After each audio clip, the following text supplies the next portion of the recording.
All right, so we are now going to see some real-life applications of exponential functions.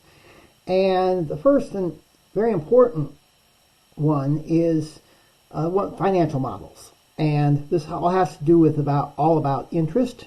And as some of you already know, interest is how banks make money by lending you money. Interest is basically the cost of money, because if the bank lends you the money, a certain amount of money, and you just pay it back with nothing else, I mean, the bank really doesn't get anything out of it. Same thing with loans, financial aid, and also your balance on a credit card. All that involves interest, and interest almost always is an exponential function. And so we're going to look at two formulas for interest. Your book actually talks about simple interest, but we're going to skip that topic because it's not exactly it's not, that model is not really used these days. So the first is compound interest, where interest is compounded a finite number of times per year. So we have a formula: A equals P times 1 plus R divided by N raised to the NT. And the first thing you want to know is what all these letters represent. So T, of course, represents time in years. The A represents the amounts of money that you have after T years. And this could be like in a bank account, or this could be a balance for a credit card, or it could be the amount you owe for a loan. So it's a running balance. You can think of that as A. Principal refers to the amount you start with. It's either an initial deposit, your initial investment, or a loan.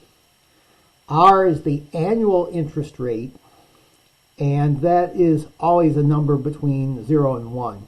So we would never say, instead of saying 10%, R would be 0.10. Okay, and then N is the number of times your money is compounded per year.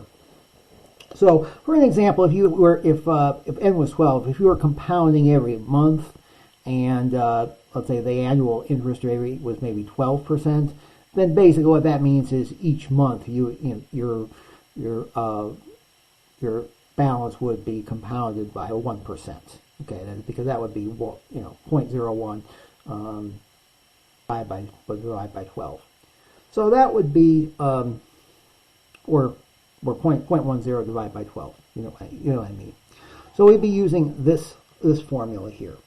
Now, what happens if we take N to be really large? Obviously, it turns out that if you hold everything else the same and N gets larger, then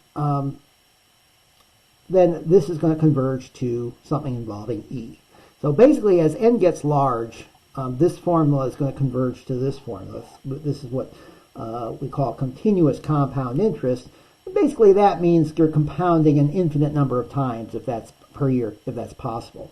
And though we use this, what I like to call the shampoo formula, PERT. A equals PERT. P times E to the RT.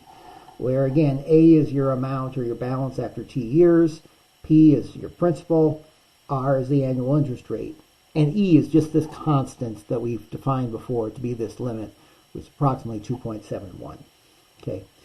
So which one should you use? You want to read the problems really closely and look for continuous. If you see compound continuously, that means you're using this one. If they say you're compounding in a finite number of times, like monthly or daily, then that means you're going to be using the other formula with the N.